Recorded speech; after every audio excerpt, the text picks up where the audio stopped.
Now on BBC Scotland, let's set the agenda with Stephen Jardine, alongside his audience from Aberdeen, as they put their questions to a panel of leading Scots and politicians on Debate Night.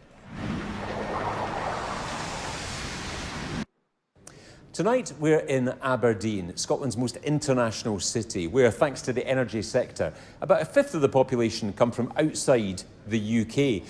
But Scotland's third largest city is on a journey right now to achieve net zero. So what will people here want to talk about tonight? Let's find out. Welcome to Debate Night.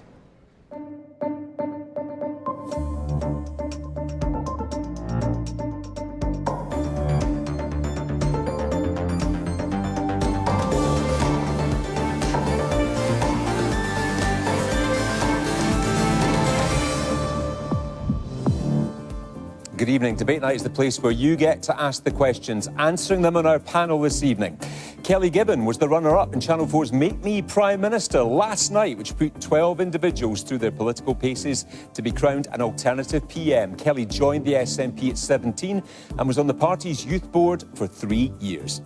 Michael Mara is the Scottish Labour MSP for North East Scotland. He's also the party spokesperson for education and skills. Michael joined the Labour Party as a teenager, becoming a councillor in 2017 before being elected to the Scottish Parliament last year. Also with us this evening, writer and independent supporter Alistair Heather, as well as producing a regular column for the Dundee Courier. Alistair fronted a BBC documentary on the Scots language after hearing his grandparents tell how they would have been laughed at and punished for speaking it in school.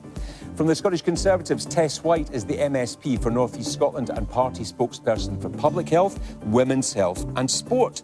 Before entering politics, Tess worked for over 30 years in the oil and gas industry.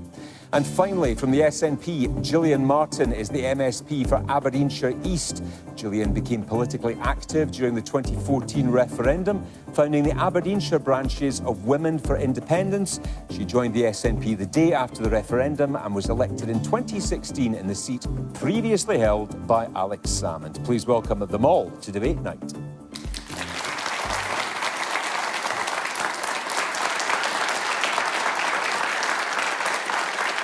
And of course, welcome to our studio audience here in Aberdeen. It's great to have you with us. And you can join in the discussion from home, wherever you are in Scotland. Hashtag is BBCDN at BBC Debate Night. Give us a follow on social media. Let's go to our first question of the night, which comes from Olivia Taylor. Olivia. With Matt Hancock announcing his appearance on I'm a Celebrity recently, what are your thoughts on ex-politicians using reality television to promote themselves? Thank you, Olivia. The former Health Secretary says he's doing it to deliver important messages to the masses. Kelly Gibbon, runner-up in last night's political reality show. Where do you stand on this? I mean, listen, I'm not here to tell anyone that they can or can't do reality TV. I think reality TV has a place, but I think the question here is about when he's chosen to do this. He is an elected representative, he has constituents to serve, and he's going to be in the jungle for hopefully not too long. Instead of representing his constituents. I think that's outrageous. But yeah, I also think this issue that he's saying, you know, I'm going in there to raise awareness of dyslexia is just ridiculous. I mean, this is a man that presided over the countless deaths of disabled people during his time in government. So to use disabled people now as his excuse for going into the jungle, not at all. But hang on a second. I mean, you were using reality TV last night through this series to get to people, to get your message to people. 6 million people watch the show that he's going to be on. Isn't that an effective way to try and communicate politics to a bigger audience? I do think there is a place for reality TV and politics to merge. I mean, like I say, I'm in no position to tell anyone what to do, but the point still stands that this is an elected representative who has responsibilities and should be in Parliament. You know, we're paying him £85,000 a year to be an MP. He should be in Parliament representing his constituents. Michael Mara, remind us what you said when Kezia Dugdale did this show. I was reminding myself about that today, Stephen. It wasn't particularly nice, I don't think. I was angry. I was really angry about it. Despicable? It was despicable. And, you know, the question was an ex-politician. The reality is he's not an ex-politician. I mean, Rishi Sunak probably thinks he's an ex-politician. He's not put him in his government. He's not given him any kind of job. And I hope that pretty soon he will be an ex-politician. But right now, I agree with Kelly. He's got a job to do at the worst of possible times for people in this country, when so many people are going through a really difficult time. So I was clear at the time, Kez made a mistake. She shouldn't have done it. really shouldn't have done it. And I don't think Matt Hancock should be doing it either. Well, let's see what the audience... Let's go back to Olivia, who asked the question here. What do you think about it, Olivia? I completely agree with both panellists. I think it's ridiculous that somebody who's elected in to represent constituents is using his time to go into the jungle, clearly as a self-promotion after some bad publicity over the past few years. I think it's disgraceful, and he has a job to do, and he should be looking after the people who elected him into his position. OK. Lady on the front row down here. I agree. He is, the Parliament is sitting at the moment. Yeah. Also, the COVID inquiry is starting, where these families have lost people and they're expecting answers from him. But he's not alone. Boris was away on a holiday when Parliament was sitting as well. So I think it's across the board with Conservatives, how they think of Parliament in Westminster. Okay. Everybody, put your hands down for a second. Does anybody agree that this is a good thing for him to do? He says he wants to talk about politics to a big audience and dyslexia, which he lives with as well. Does anybody see this as a valuable way for him to do this? Not one single hand. Like, I'm delighted with anything that makes Matt Hancock go very far away. Alistair Heather, you work in an MP's office. You work with John Nicholson. You know how busy his diary is. Now, Matt Hancock has said he'll be a cross-constituency business throughout all this, and if anything urgent happens, he can deal with that. Is that realistic, given your experience? It's not realistic at all. Like, constituency absolutely comes first. Like you say, I work with John Nicholson. He's Shadow Culture Secretary. He has a really busy brief down in Westminster. But whenever the constituency work comes up, everything else gets dropped for that, because first and foremost, he's aware of who elects him. He's aware of who he's there to serve. What I would say is, according to the recent Scottish Attitude Survey, only 22% of people in Scotland think that Westminster serves our best interests. Obviously, Matt Hancock agrees with us. Like, obviously, the purpose of Westminster is failing, and the people that are there know that it's not serving any real purpose anymore. Let's go back to our audience. Gentleman with the beard, yeah. I would just like to echo what a lot of other people have said here, that no, it's not a good idea for him to be going on this show. MPs like to claim that they're paid a lot of money because they do a very difficult job, and I'm sure a lot of them do. Conservatives probably a little bit less than most. However, call me cynical, but I think he's on there to launder his image. He's a bad politician that did a bad job during the COVID pandemic, and he wants to go on there, make a fool of himself for a little bit so everybody remembers him as the daft guy that was on I'm a Celebrity, rather than the incompetent health secretary during COVID. Yeah. Just to reiterate, he says that some of the money is going to go to charity, and he is there to try and communicate a message across. Lady with the glasses, the second back row, yeah. My main concern is that he's not the only person who's made this decision. There are a lot of decision makers around him. Did nobody sort of get in touch with the constituency? Did nobody ask, you know, what is actually the opinion of people? Was he the only decision maker in the room who did not even think this was a problem? Thank you. And lady right in the middle here, yeah. I just think it's really disrespectful for him to be going in there after all the people that died during the pandemic, directly or indirectly as a result of the actions that he took and the choices that he made. I think the fact that he's then going in profiteering off of that is just not right. He's also releasing a book as well, isn't he, about the COVID pandemic. You know, this is, I have to agree with the gentleman in the audience, this is a man who is clinging to any sort of relevance he possibly can find, because, you know, we've seen last week when Rishi Sunak took office and he literally just walked past him as he walked into Downing Street, didn't even acknowledge him. This is a man who is flailing around, the Tories aren't interested in him anymore, his image is in tatters, and he's doing everything that he possibly can to cling to any sort of relevance. Tess White, would you do it? No. I agree with everything that's been said here. It is completely unacceptable. It was unacceptable with Kezia Dugdale. He's paid a lot of money. We've got 3 politicians here this evening. We work 24/7. You know, you're working weekends and we're serving our constituents and we have an important job. I mean, I've been a politician for a year and a half. I was in oil and gas for over 30 years. For anybody here who's, you know, if to take a few weeks away from your job, you'd have to ask permission, not get paid. You know, so I think to actually tar the Conservative Party, that's cheap political points. You know, last I heard he'd had the whip withdrawn from him, he should. And it's completely unacceptable. I wouldn't do it, we wouldn't do it. And he's thinking about his future, unacceptable in any shape or form. And the argument that he's going to reach an audience that any politician would love to reach, millions and millions of people, You know, that's a really interesting point. So today I did my mini survey this afternoon, and I said to about 5 people, could you justify it? Please just help me understand, because as a politician you need to listen and just check your understanding. And I said to 4 of the 5 people said to me it's completely unacceptable. But one person said to me, actually, the problem with politicians is they're not approachable, they don't come across as human beings. So actually, I don't have a problem with it. Now, that surprised me. So I thought I'd better just check for myself. And again, as politicians, we always have to ask people, to check with people. And it's really important not to just make your own mind up, just to check in. And that was my checkpoint. 4 out of 5. So you're saying maybe he should have done that before he signed the contract? I just think it was completely unacceptable. I don't know, in our parties, if you're concerned about something or you just want to check, I mean, normally your own judgment and you should actually guide what you do. But if you're unsure, you check with the whip. And I don't think he did. And the whip's now gone for him. Gillian Martin. I think at best it's idiotic, and at worst it's actually offensive. And one of the things that I think, when I saw that he did it, and when I see any politician doing it, it tars us all with the same brush. You know, politicians aren't the best loved people in society, but we have a real difficulty in getting young people interested in politics and getting different voices into politics. So when someone goes and does something like this, it's so self-serving, so nakedly self-serving, you know, promoting the book, the fact that he wasn't given a job in the cabinet, so he's like, oh, well, I'll just go and do this as well.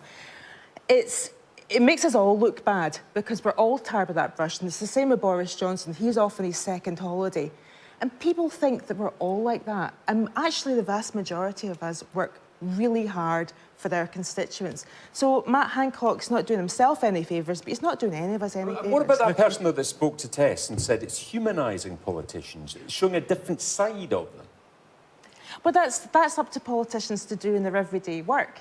You know, if you're out meeting constituents and you're having surgeries and you're actually engaged in your constituency, as every politician should be, then people are seeing that human side of you. You don't have to go to Australia and earn 100 grand and promote your book and do whatever that is that he's going to do to show the human side.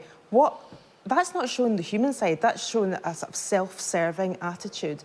And everyone sees through it. And no one's going to listen to him talking about any issues, because they're not even going to make the edit, because they want to see people fighting with each other, eating beasties, and you know, having a really hard time with it. That's what people. It's entertainment. It's what George Galloway said as well when he went on Big Brother. That he was going to make the case for socialism, and he ended up as a cat on the floor.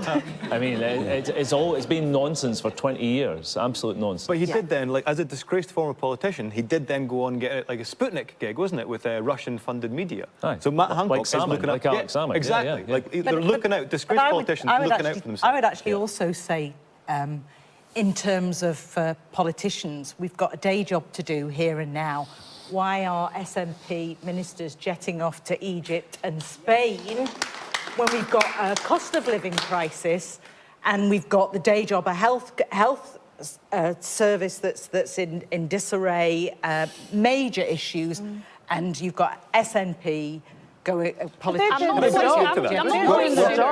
We were so close to getting consensus on debate night, but we will get through these issues. So let's move on from that question. The hashtag is BBCDN on social media. There's a lot to get through tonight. Let's go to our second question of the night, which comes from Denise Goodsman. Denise. Should the sale and use of fireworks be limited to trained personnel at organised events? Thank you, Denise.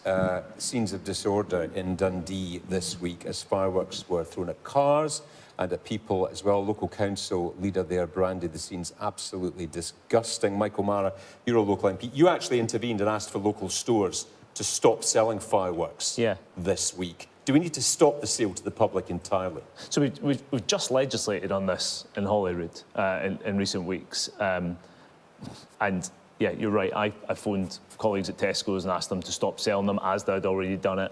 And of course, people would say, well, they could, kids could go around the corner, or adults could go around the corner to a corner shop and buy them and so on. And the reality is, people can buy them online as well. So it's a really difficult thing to actually stop people getting a hold of. I do think that we should. Yeah. Is it difficult? Yes, it is. It is. You can buy these things online. You get them delivered to your house in the post. You know, that's the reality. I kind of feel like we've almost ended up legislating for the 1970s, you know, rather than actually thinking about the reality. The other part of the point, though, is we should have public displays where people can go and enjoy this in a controlled environment, and actually we make it less socially acceptable. Now, the other thing that's happened in Dundee is the SNP Council cancelled the public displays this year, which, you know, 50,000 people would go and attend every year. And I've gone to since I was a kid, tiny, in Lochie Park. And they've cancelled them this year. I'm not saying that's the cause of this issue, but actually, the scenes that we saw. Absolutely not. Absolutely not. I'll be really clear on that. And, you know, it wouldn't have prevented them either, frankly. This is, you know, organised rioting in part of Dundee. What's behind it? So there have been issues of fire setting in that part of the community for years at this time of year. But I've been speaking to the police about this, been briefed by the police, and there are some possibilities that there might be other things at play in it. You know, I don't want to go too into detail. I spoke to the Justice Minister about this today, about some people congregating around somebody who had died recently, and things got escalated out of that. But that's all hearsay at the moment. What I think is important is ahead of Bonfire Night on Saturday, the people of Kirkton, the people of Dundee, make sure there's a preventative measure and they feel secure in their house, because kids were being evacuated by their families out of Kirkton. There was people locked out of their houses till the middle of the night, helicopters flying overhead. It's totally unacceptable. And we should be clear, you know, this isn't about kids with fireworks. This is violence, you know, and it has to stop, and we need a real police intervention. Gillian Martin, you've introduced new legislation on this to restrict when fireworks can be sold and when they can be let off. That's clearly not working. Well, that's just part of what the legislation has actually got in place. There's going to be more aspects of it brought in year by year. But one of the things I wanted to pick up on is about, and I agree with Michael, it's not as straightforward as banning them for you know, buying them from shops, because quite a lot of shop owners, like local shop owners, will actually have a real responsible attitude to actually who they sell them to. And if we don't allow them to sell fireworks, people are going to buy them online, and that's local businesses that, you know, they make a decent amount of money. And these are people that are they're not making massive profits, you know, and that's got to be taken into account as well. I think one of the most important pieces of the legislation, and actually it was one of Tessie's colleagues that actually put an amendment in, is about the aggravated assault aspect of things. People throwing fireworks at emergency personnel, as we've seen, I think it happened in Edinburgh quite a lot. That's now aggravated assault. So the people that are misusing the fireworks, they're going to face really quite severe penalties. So when you say it's not working, it's the first bonfire night since the legislation. Let's come back in a year's time and see how well it's working. But you've got to catch the people who are misusing them. I don't know how many arrests there have been in Dundee since these scenes the other night. You've got to get those people, and that's the difficult bit for the police. These are children, by the way. Like, these are children. It's like people that they're are not all 12. children, are no, they're not all children at all. Yeah. But a lot of the numbers are, and we're talking about punishing them. This isn't a fireworks issue. Like at the New Firm derby against Aberdeen a few weeks ago, a police had a firework fired at him then by a 17-year-old who was huckled, taken to court, and nothing can be done because it's basically a child. Yeah. And the fireworks are bought online. Like, pyro use is way up at football. Yeah. Disorder is way up. I was just by Kirkton for the whole of lockdown, and quite regularly you'd get joy-ridden cars burned to and dumped. Yeah. And it's like, there is an issue there. It's not about Kirkton. There is an issue with young people who are tremendously frustrated, grown up in an era of increasing poverty, decreasing socialisation through COVID. They're not learning social norms. The issue isn't fireworks. Fireworks are class. Michael's absolutely right. Michael's absolutely right that the big fireworks displays being cancelled in Dundee will contribute to this. But fireworks are absolutely ace, and they should still be around. OK, let's hear from our audience. Gentleman on the aisle there, yes. So I'm from a country where the last Friday of the year is celebrated by fireworks. And every year we see lots of casualties, even fatalities because of that. And I think by just normalizing this and selling this, you know, just the way it is, I think that could happen here as well. Would you ban them from public sale?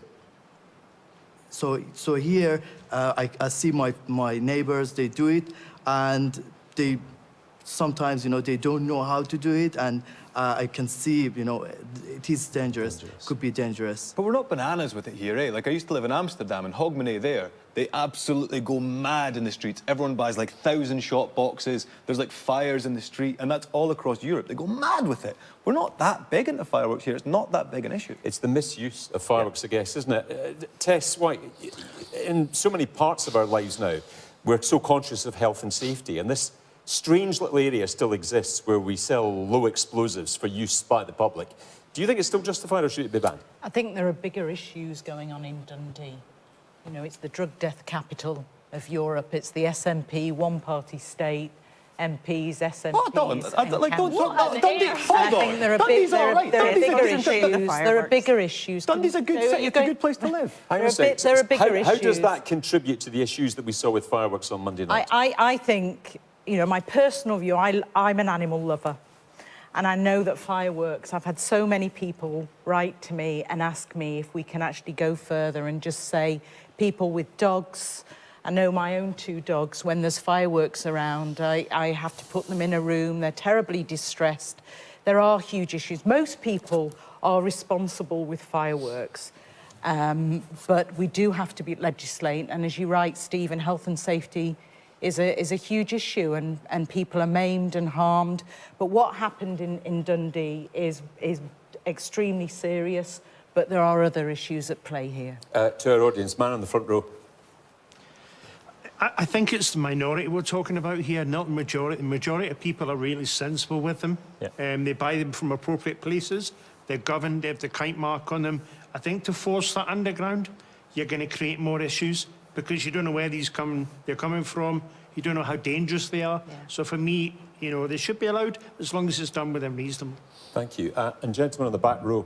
Yeah, where'd you go? Yeah, thank you. I think to ban it would be to destroy the culture that you may not appreciate enough, how people value and appreciate. People travel from all over the world to come and see Edinburgh Tattoo, for instance. So banning it will affect such a culture. It's going to affect business. But I think it goes beyond law. There should be massive campaign or orientation about what is acceptable. Usually, like about a month to the use of fireworks. So it has to be backed up with campaign and education through the media. Thank you. Thank you, thank you. And lady on the aisle, yeah. Just going back to fireworks and displays, I think we've seen across the world that there are alternatives for displays and through use of drones. I mean, over in Asia, you see that quite a lot. And I mean, I've spoken about it for years. I have a dog who doesn't like it when the fireworks go off. But, you know, there are alternatives there that can keep the displays going and people can still enjoy themselves throughout Hogmanay, having those lovely displays, but maybe without the use of fireworks and, you know, dangerous things like that. Thank you. Good point. I mean, they're bigger, they're more powerful, they're noisier than they've ever been before. Time for a ban on public sale. Kelly Gibbon. I'm torn on this one because, on the one hand, I'm from a wee Fife town on the Fife coast called Burnt Island, and every year, Bonfire Night, we have a massive firework display, we have a massive celebration, and it's a really important event for our community in Burnt Island to come together and go to. And it's a really treasured event, actually. And so I think for those purposes, fireworks are great, and I think in a sort of in a way that they're used responsibly, that's fine. But as an autistic person, and I'm not in a massive minority here, 1 in 7 people in the UK are autistic, these things are really distressing. And actually, I can't tell you how many times in my life I've heard fireworks going off without knowing that it was happening because there's some random that has bought fireworks and they're just setting them off. That is really difficult for me as an autistic person, and I know that it's difficult for the autistic community. So I think for me, I would probably lean more towards banning them than I would not banning them, apart from in regulated circumstances. But I also think it matters, the context matters, the category of fireworks that we're talking about. I'm not talking about banning F1 category fireworks, for example, that don't make any noise and that are relatively harmless. But there is a wider access issue here, and it's very difficult for the neurodivergent community to have fireworks going off and to be faced with that unpredictability. And it's a time of dread for the autistic and neurodivergent community. Every single time of year this comes round, it's very difficult. Interesting.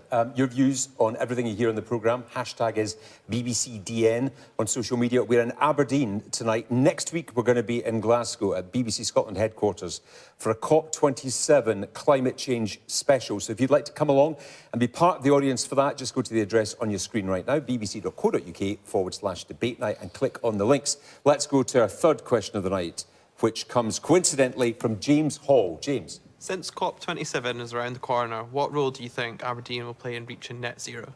Thank you very much indeed. Gillian Martin, today we heard John Swinney announcing budget cuts, cut to the net zero target budget. What's that going to mean for Aberdeen and for the change that is required to happen here? But also in Aberdeen today, and the reason why I was in Aberdeen today rather than down in Edinburgh was that we had a big summit about the Energy Skills Passport, which is about transitioning oil and gas workers to renewables. Aberdeen, and I am slightly biased, but Aberdeen's going to get us to net zero. And the reason why Aberdeen and Aberdeenshire is going to get us to net zero is because we are going to become the renewable energy capital of the UK, basically. And we've got all the skills and talent already in the oil and gas industry that are going to be able to transfer over to harnessing the huge potential we've got in wind and tidal energy as well. But you just announced a big cut in the budget to take us there today.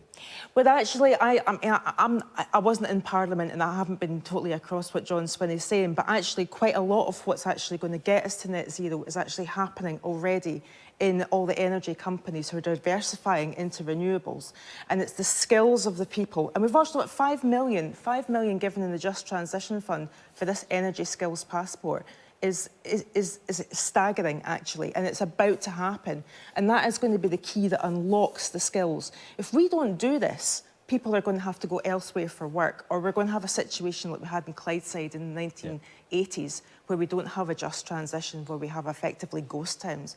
Aberdeen is absolutely poised. And that was your family's experience, wasn't it? Because they moved up from Clydeside, where there was no just transition, they felt. That's why I feel so strongly about it, is because my dad worked in shipbuilding in John Brown's Engineering in Clydebank, and that's the reason why I'm actually an Aberdonian now, is because he came up here and he had a career in the oil and gas industry. But many of my dad's friends really didn't work again, actually, and a number of them also went to Canada as well. So if you don't have a just transition in place, then you decimate communities, and you don't just decimate them for a decade.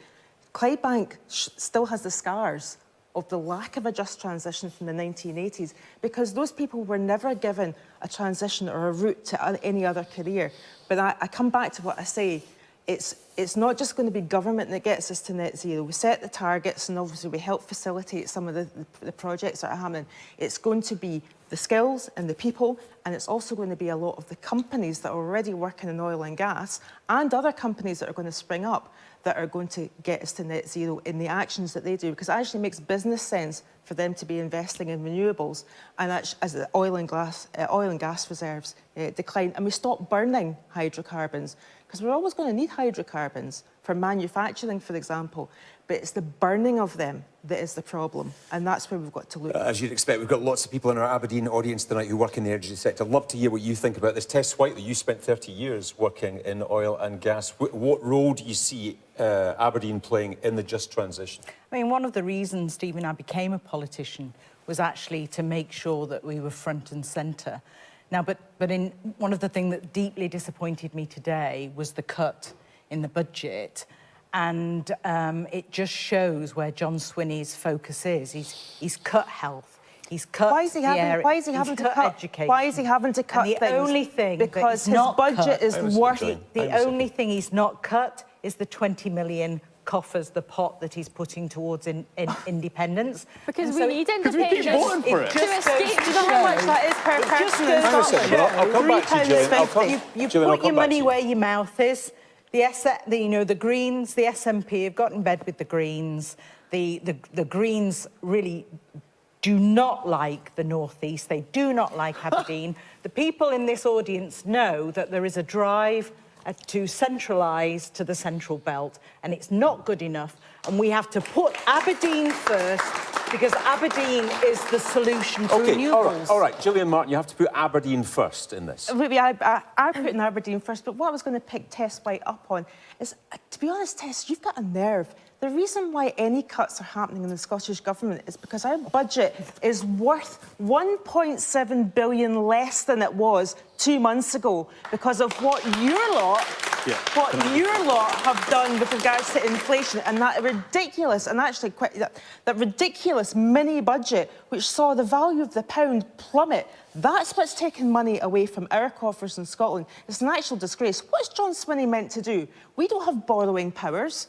We don't have any other way of funding our infrastructure other than our block grant and the minimal tax powers that we have.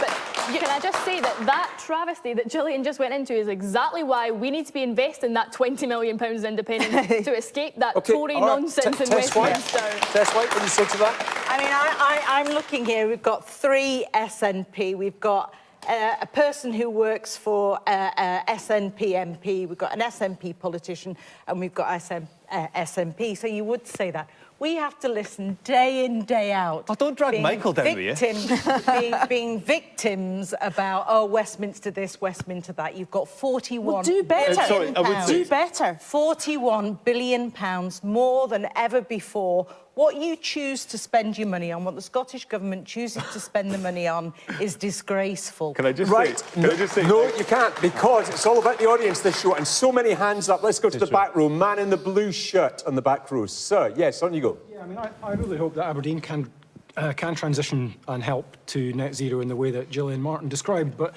it would be really nice if we could also start a bit closer to home, because we have extremely poor facilities for walking and cycling in our city centre. Aberdeen City Council have just launched plans for Union Street which don't even include a cycle lane. So, you know, let's start with the basics and get some of those things right. Thank you. Lady with her hand up towards the aisle there. Yes, on you go. I think that I would trust the Scottish Government, particularly an SNP Scottish Government, any day of the week in terms of planning for a post-fossil fuels economy in Aberdeen than I would for Westminster. Westminster has absolutely no reason to, because of the democratic system, because of the Westminster first-past-the-post system, there's actually no need for you to plan in Westminster to actually try and court our votes up here. This is the problem. Our votes don't actually matter. But if in a Scottish Government, our votes very much do matter. And I think that you know, if we're not... if you look back to the 80s as well, as Gillian's saying, you've got this situation where this half of the country got extremely, extremely wealthy. The other half of the country were just completely left behind in ways that they've never recovered from. Now, we're not a wide country. How difficult would it have been in the 1980s to get the skills from the West Coast, to use them effectively in the East Coast, and to actually get that wealth flown across the country? But no, the wealth went down to Westminster, and we got, you know, a few handouts back. We're the only country, along with Iraq, that never set up an oil fund. In all that time, that money went to support Thatcher, went to support the Conservative governments of the time, tax cuts for the rich. The rest of us, especially up here, our votes aren't needed. So I would trust a government that actually needs their votes than a government that can exist quite well without them. Thank you, thank you. Gentleman on the front row down here. Yeah. We've had 13 years of the SNP ruling this country. SNP stands for Scots are now poorer. We pay more income tax. Don't laugh, it's a fact. And the fact is, the SNP don't like real facts. They come out with a lot of hot air, but they can't substantiate it back up while they come in. Education standards have deteriorated, health has deteriorated, all under the SNP. Then the latest lot is literally getting into bed with the Greens, which you said, and I'm not saying any more about that phrase, but the fiasco of the ferries. How much money have we, taxpayers, had to reimburse the wastefulness of the SNP? Thank you. It is disgusting. And that's something we've talked about in the programme before. Man in the grey top, the beard, yep. Yeah, what the unionist branches seem to need, they need to realise is that the SNP and the Greens were elected. The Liberals, the Tories and the Labour guys were selected. They weren't elected. So they're making up the numbers, effectively. It's not what the country voted for. OK, and gentleman there. Yeah, on you go. I'd like to hear an answer from the politicians, not a debate on independence. I want to hear about what you're going to do for the green transition for this community, because this community is going to be decimated if it doesn't get the investment it needs. All right, OK, Michael Mara. And I thank the audience member for bringing it back to the question, because I think there's nothing more important in Scotland at the moment than, frankly, the future of what's happening here in the North East and Aberdeen and the transition that has to happen. I'm a big admirer of Gillian's work that she's done on the passport for skills from the backbenches for the SNP. I think it's the right approach. We need to do it more practical. And I've listened for years, though, for promises about jobs in the supply chain and coming to Aberdeen and the North East and the economy. You know, we're to be the Saudi Arabia of renewables. You know, we heard about the target was 23,000 jobs. Nothing like it.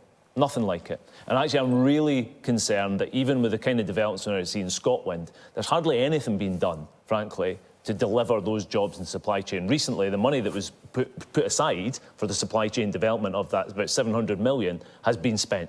It's been spent plugging the gap. And colleagues from this side in the SNP are right. The gap partly created by a completely incompetent government in Westminster, whose record, in particular in recent weeks, has been appalling. But over those 15 years, not 13 years, sir, 15 years, the SNP have been in power. Their delivery on this agenda has been pitiful. So we need to take practical action around this. We need to secure the jobs in the supply chain. We need to decarbonise our offshore sector and electrify it as much as possible. We need to use that for feedstocks, and we need to get the practical day-to-day solutions the gentleman at the back talked about, actually making the changes in the way that people live their life. And that's really difficult stuff. It's about planning. It's about making 20-minute communities, the buzzwords are, making so you can take the bike places. We're not dealing with any of that, frankly. And I think that we're caught up in this debate that you've just heard, rather than actually talking about the practicalities of making that difference. OK. Let's see if our audience are ready to make these changes. Gentleman with the glasses. Yeah, on you go. Yeah, I will bring it back to the independence discussion, because if Scotland had all its economic fiscal levers, imagine what position that we would be in. Apparently Scotland's got the highest standing charges for electricity. Now think about it, all the renewable energy that Scotland's got. Think about it. And we're having to, you know, contribute all this money to Westminster. I think people in the audience and across the nation, I'd really like to get them thinking, what's going on here? What's going on here? You know, really. Thank you. Sorry, to not speak about independence in this context is to simplify this issue. Scotland can only do so much with the powers that it has on this issue, and if we had independence, we'd be able to do far more. And I think the unionist politicians know that. They're choosing to not go into that detail because it doesn't suit them. Particularly in energy policy. These transmission charges is because of the regulations of the market that we've got right now. Renewable energy is priced at the same as gas, and that's a completely false equivalence. Why is Scotland an renewable energy producer at the rate that we are? We have the worst fuel poverty in the whole of the UK. That doesn't make sense to me. Alistair Heather, what do you see as Aberdeen's future on the journey to a just transition? Well, what's given me quite a lot of hope, talking just about money, is there's £7 billion currently being spent on upgrading all the infrastructure to bring, because all that power is being generated, but it's much more than we'd anticipated generating. How do you get that to markets? How do you get that to the Central Belt? How do you get that down to London? And huge subsea stations are being built at Peterhead to take that south. Like, big upgrades to the power lines. Money is being spent, and that does give me tremendous optimism, because I love Aberdeen. I loved living here. And I would say that, like, the city, you know, does rely too much on oil, and moving away from that and making it a really skilled place. The whole of the North East has so many skills around engineering. Like, it's well-suited, and it's also endlessly windy here. So, like, why not? Why not make some cash for it? Like, we need the infrastructure, and the infrastructure's coming. So I think, like, and with the ideas that are all in this room, across party, we're all on board with this. Much more of this on our COP27 special from Glasgow next week. Do come along and join the audience for that, and tune in as well next Wednesday. Right, you all seem to want to talk about this, so let's go to our fourth question of the night, which comes from Mark Stephen. Mark, where are you? I'm here. Why is it that the only question we ever hear is now is never the time for Scottish independence? That's all we get. All we get from down south. They stand up at the dispatch box, waffle, and the SNP the Alba guys, the independent guys, all get laughed at. So why is it never? Why is it never the time? OK, thank you. Tess, first of all, there was the pandemic. That wasn't the right time. Then there's an economic crisis. It's not the right time. When will it be the right time? It's not the right time. And if any of you have seen Aberdeen Royal Infirmary right now, there are ambulances queuing up 24/7. People, there's even questions now whether or not people are going to be able to have elective surgery. That there's a global cost of living crisis. We need to focus on the here and now. On the way here, the taxi driver, BBC kindly provided a taxi, and the taxi driver just said to me he's got huge issues with, you know, putting his energy prices are going up fourfold. And, you know, big issues about what's the future of Aberdeen. Everybody knows it's boom and bust. We've got a high inflation, like the rest of the world, high inflation, and now it's not the time. People need to see their GPs. Most people cannot get to see a GP. And actually, we've had 300, I think it's 320,000 people have not been able to get through on NHS 24. We're about to enter a crisis. Now is not the time to break up the union, where we need to focus on the here and now should be our #1 priority. OK, into our audience. Lady with a scarf right in the middle. Yeah. I actually work in Aberdeen Royal Infirmary as a staff nurse, and I think you saying that we're reaching crisis point is wrong. We're already at crisis point. I think by going into independence, it can't get any worse. So why not now? Well, it can actually get, unfortunately, Stephen, unfortunately, and I'd just like to say the work that you do at ARI and the nurses and doctors are doing a great job, and it is at breaking point. And there's a but coming here, isn't there? No, it's going to get worse. We're about to enter a very difficult winter. And we've got X7 buses that people are getting stranded in Aberdeen, teenagers that can't get home, people can't get to work, we've got strikes on the rail. It's really serious, and that's people like yourself being able to get to ARI. That lady's still got her hand up. What would you like to say? Go on. I would say that it's getting worse because of the funding, the cost of living crisis, and the cuts to the budget that SNP get and John Swinney's about to cut health service again. He's rather spent 20 million rather. OK, Gillian, hang on a second. Gillian Martin. I want to thank Tess White for making the case for independence, because she has just listed a raft of, particularly staffing issues in the NHS, which we were warned about, and also social care. We were warned about in 2016 by experts in those sectors that said, if we come out of the EU, we are going to be cutting off a supply of workforce that are actually fueling our social care sector. We were warned about that by Scottish Care at the time, and it is actually coming true. The pressures on the NHS, of people like the lady in the audience, is because we've got patient flow is actually been stymied at the other end. We've got people in hospital who shouldn't be there because we can't get care packages for them, because care homes are so understaffed, because a lot of Eastern European people came and made their lives in Scotland, and their family members would come over and join them, and they would be a part of our health and social care workforce. That has been cut off. We also don't have we can't actually have any control over immigration policy. Immigration, as far as the Tories are concerned, is about stopping people coming to live and work in the UK, full stop. OK, let me go to our audience now. Gentleman in the black shirt. Yes, on you go. Now is not the time to have 3 Prime Ministers in the last 3 months and the Tories tank the economy. Michael Mara, our question is, why is it never the right time to have the conversation about independence? I think we're having the conversation about independence. I realise there'll be people in the audience tonight, there's people on this panel who have really passionate, well-founded, in their view, reasons to support independence. It's absolutely clear. I would say that at the moment, there is, I think at the last poll I saw, there was 14% of people support an independence referendum on the First Minister's timetable next year. The First Minister's not being actually honest with the people who support independence. She knows it can't happen by then. It legally can't happen by then. So if we have that honest debate, I would say, and I think the last speaker there is absolutely right, in terms of we need stability, We're not getting it from the Tory government. It was a total disaster. So if a Labour government provided that stability you're talking about, that would be the time to have a second independence referendum. Is that what you're saying? So my view is I don't want another referendum. I don't want another referendum. I thought that the last one was incredibly destabilising in itself. But I recognise that in the future, that people will continue to have that desire. Clearly, people will have that. And I would say that there is a moment where we can get change in this country with a Labour government with a significant constitutional reform agenda. That's the most immediate and practical way to get stability, but with change. Until they let the Tories back in a few years So many later. hands in the audience. I'll come to you in a second, Kelly. Man in the blue shirt in the back row. Yeah. Yeah, I get the Braveheart bit for independence and the flag waving and all the rest of it, but can somebody tell me how independence will solve anything?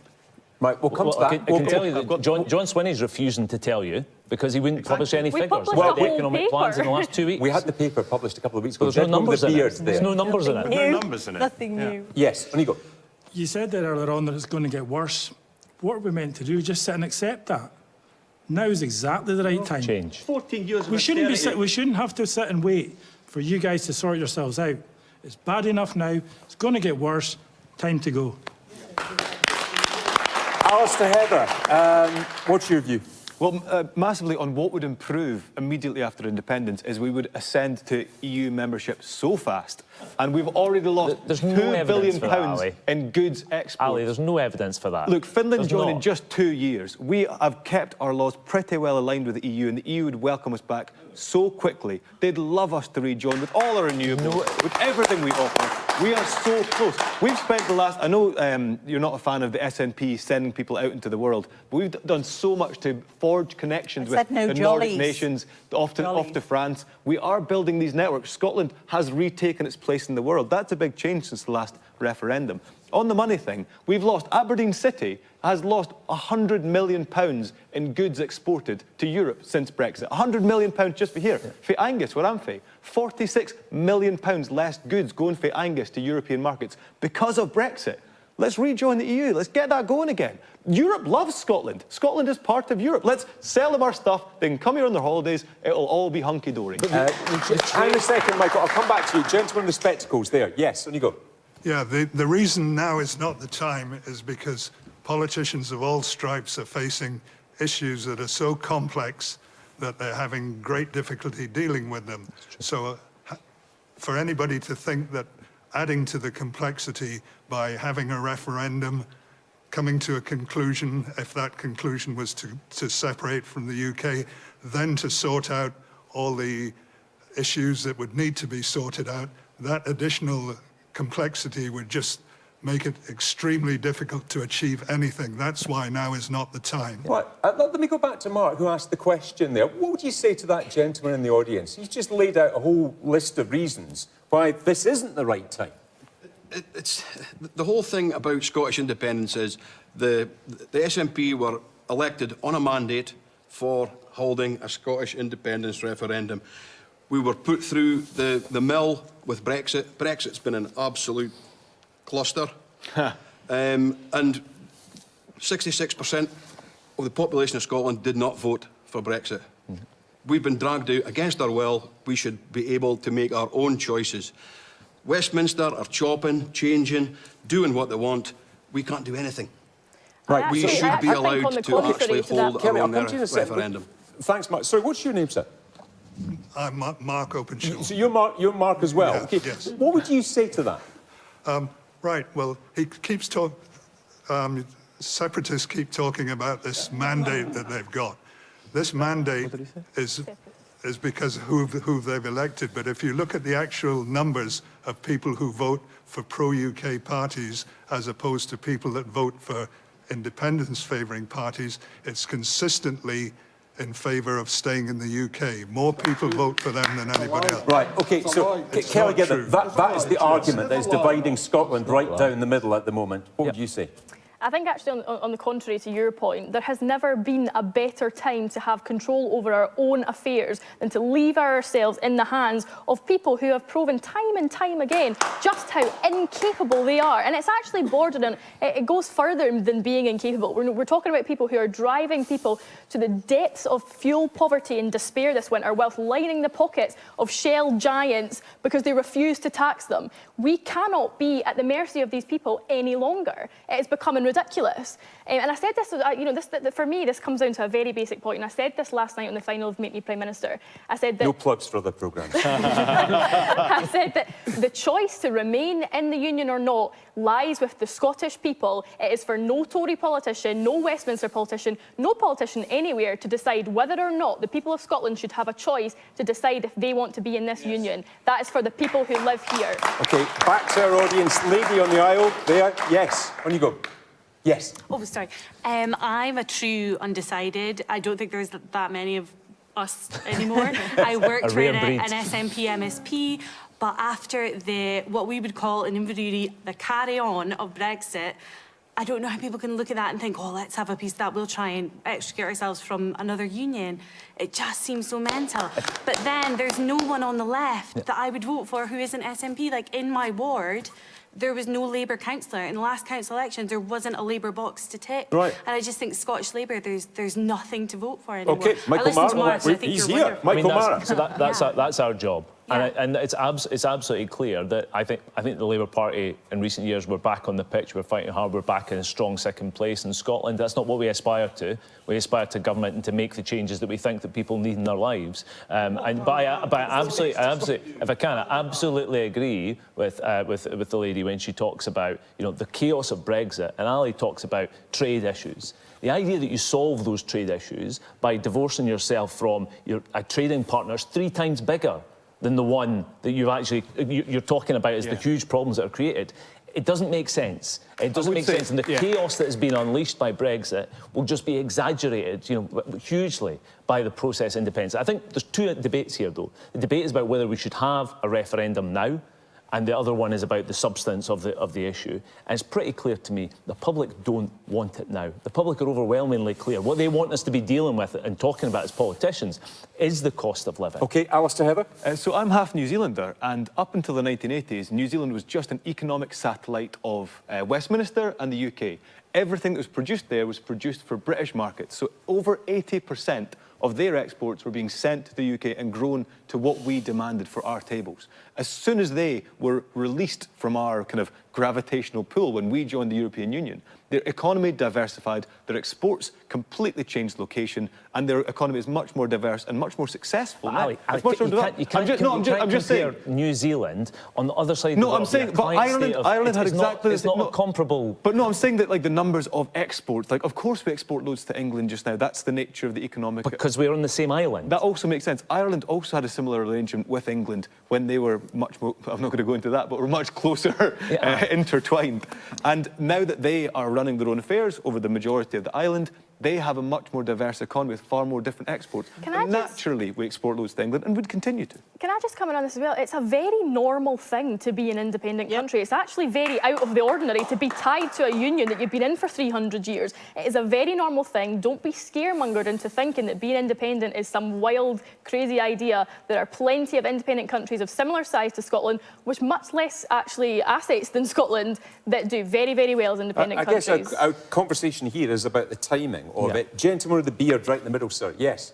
So we hear from the Tories that now is not the time because of workforce issues in the NHS, because of economic issues, because of issues with the currency and things like that. Need I remind them that the issues with the pounds are caused by their disastrous mini-budget, the issues with workplace staffing are caused by their ridiculous obsession with Brexit. All of these issues, Scotland has been driven down by successive Westminster Tory governments that we did not vote for, and now 3 Prime Ministers that nobody has voted for. And you're telling us that now is not the time. I've got to ask you, how bad does it have to get before you change your mind? Tess White. I'd like to just point out that our largest trading partner is England and Wales. It's the rest of the UK. And people are concerned about the impact of Brexit separating, and the separatists would have us break from our biggest trading partner. And you think it's bad with Brexit, it will be Brexit multiplied by 20. Are you saying that the rest of the UK is not going to trade with Scotland? I think I'm actually saying that we are better together. It's our biggest trading partner, that we need to focus on the real issues now that are facing everybody in this audience. Currently, your all we're families, doing your is mopping up children with Tory education, disaster. the highest violent crime, shortage of police officers at the front face. We can't get to see a GP. Wasting money, you know, ferries that don't work, spending £300 million We get the picture. on ferries that don't work. I'm practical. I'm from oil and gas. Most people work in oil and gas. If you work in oil and gas, you focus on the here and now, safety first, and we're here to provide livelihoods for our families. All right, so many hands up in the audience. Gentleman with the beard and the glasses right in the middle. Yeah, on you go. We had our vote 8 years ago, which was supposed to be once in a generation. A generation lasts more than 8 years. No, it doesn't. Gentleman behind you, the green sweater, you just said what, sorry? I just said no, it doesn't. Yeah. Because what Westminster set the Belfast Agreement with a timescale of 7 years. But that's regardless of the point. We seem to be missing the fact that we've voted, Scotland has already voted, and we've got a mandate for a referendum. You know, when will the Labour and the Conservatives respect the democratic vote that's been had? Thank you. Man down here with a beard. Lots of beards in the audience tonight. Yeah, on you go. You talk about Brexit being a disaster, and it was a disaster. Yeah. I didn't say it was a disaster. I said it would be Brexit by 20. The Scottish independence, if we vote for independence, it doesn't need to be that disaster. The problem with Brexit was no one expected it to happen. So you think the lessons can be learned from that and applied to? Absolutely. Can I just say, Stephen, the gentleman was so right when he said we've had the vote. We had the vote in 2014. Just because you don't like the result doesn't mean to say you need another vote. Okay, that's like you, though. You're saying... Are you a Democrat, Tess? But you're saying that the Scottish people... Hang on, everyone. On you go, Kelly. You're saying that we could never... We made the choice and we can never vote again. I didn't say that. You don't respect the right... But you don't respect the vote of the Scottish people who voted for an SNP government. I didn't say that. They voted for the SNP consecutively since the referendum, and you don't respect that. Just be clear, what are you saying here, Tess? On you go. I'm actually saying that we should respect the fact that we had a vote. The majority of the population did not vote to separate from the rest of the UK. We should respect that. Do you respect... We should focus on... Would you like me to finish? But do you... Not really. You've explained what we should be focusing on. Can I ask you a question in return? Can I ask a question in return? Do you respect that at the last Scottish Parliament election, the majority of the Scottish people voted for and voted in independence supporting MSPs? Do you respect that? I'm here because of the result of the last. No, Michael's here as a result of the last vote, and I think you can twist it very easily. I'm saying that the SNP government need to focus on the J job and focus on jobs and people and livelihood. Okay. I think coming from a Tory... One last voice this evening, and it's another man with a beard. That one with the tattoo on his arm. On you go. I think it's quite obvious how heated the debate is on both sides and how much energy, money, time are we wasting debating it and debating it. Yeah. No matter what side you fall on, personally, I would vote against independence, but whatever side you fall on, let's just have the vote and get on with it. Yes. Okay. Every issue is being distracted by this. That's an interesting way to leave things, but we do have to leave it there because that's our time for tonight. We're back next week with our COP27 special from Glasgow. If you missed any of tonight's show, boy, you missed a good show. It's repeated later on BBC One Scotland, or you can catch up anytime on the BBC iPlayer that suits you. Thank you very much indeed to my panel here tonight, to our wonderful audience in Aberdeen, and to you, of course, at home for watching. We'll see you next week from Glasgow. In the meantime, stay safe, stay well. From all of us on Debate Night, good night.